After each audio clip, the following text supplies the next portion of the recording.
Saya akan ajak Anda berdoa sekali lagi. Setelah saya bilang amin, saya minta seluruh ruangan, seluruh maursiaru, semua orang di gedung ini berbicara bahasa roh semuanya. Dan ketika itulah Roh Kudus dicurahkan pada mereka yang belum menerimanya.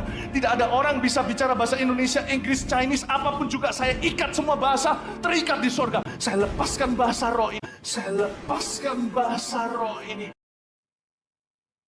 Wah, keren banget sih Pak Philip. Bisa ngasih bahasa roh ke orang lain. Aku juga pengen bisa bahasa roh.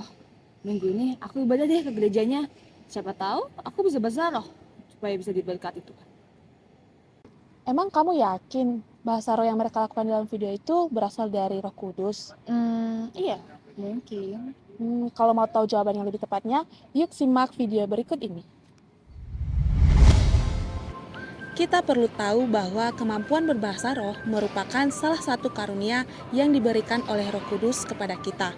Hal ini ditegaskan di dalam 1 Korintus pasal 12 ayat 8-10, di mana ada bermacam-macam karunia roh, antara lain berkata-kata dengan hikmat, berkata-kata dengan pengetahuan, memberikan iman, menyembuhkan, mengadakan mujizat, bernubuat, membeda-bedakan bermacam-macam roh, berbahasa dalam bahasa roh, dan menafsirkan bahasa roh itu.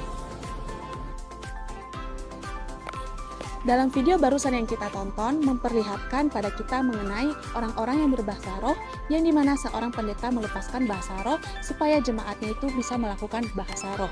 Nah, sebelum kita membahas lebih lanjut lagi, di sini kita tidak berfokus pada bagaimana tentang bahasa roh, tetapi kita fokus pada bagaimana kita mampu membedakan karunia roh yang berasal dari Allah dan roh yang berasal dari roh-roh lain.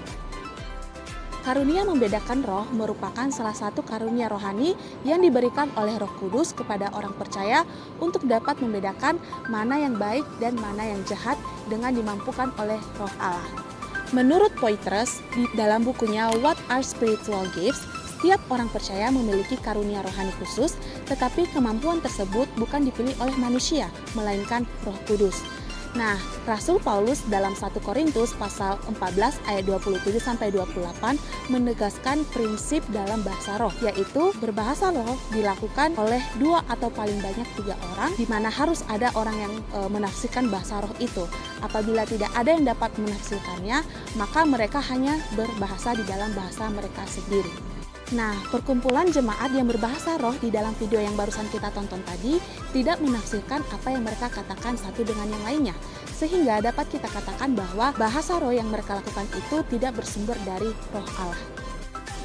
Menurut Davis L. Baker dalam bukunya yang berjudul Roh dan Kerohanian Jemaat, bahasa lidah hanya dapat diartikan apabila disertai dengan karunia penafsiran, dan setiap bahasa-bahasa roh harus ditafsirkan agar dimengerti oleh jemaat, sehingga bahasa roh itu dipergunakan untuk membangun jemaat. Nah, yang kedua, pendeta dalam video tersebut mengatakan bahwa ia melepaskan bahasa roh yang berasal dari Yesus. Setelah itu semua jemaat langsung berbahasa roh dan mulai mengencangkan suaranya. Namun, John Stott dalam bukunya yang berjudul Baptism and Fullness mengatakan bahwa pembagian karunia-karunia roh tersebut bukan terletak pada kehendak kita, melainkan pada kehendak Roh Kudus yang berdaulat. Pendeta David Tong sendiri juga memberikan argumennya mengenai karunia berbahasa roh yang seperti dikatakan dalam video tadi. Ajaran tersebut merupakan ajaran yang salah tentang Roh Kudus. Ia menegaskan juga bahwa Roh Kudus tidak pernah memberikan kuasa kepada orang lain selain pada Kristus. Jadi, manusia tidak memiliki kuasa untuk memberikan kepada jemaat karunia berbahasa roh. Nah, gimana menurut kamu, Lam? Sudah mengerti belum? Dari yang tadi dipaparkan, dijelaskan, aku jadi ngerti nih bahwa karunia roh itu nggak mesti didapat oleh semua orang, dan kayak kita tuh nggak bisa begitu aja nyimpulin kayak karunia roh itu tuh bisa diambil semua orang, tetapi Tuhan tuh udah menyediakan karunia-karunia buat tiap orang tuh berbeda tiap orangnya.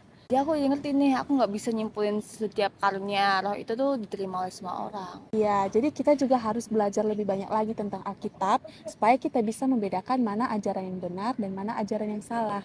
Thank you ya Selvin udah ngasih aku pemahaman. Ya, di sini kita juga sama-sama belajar kok.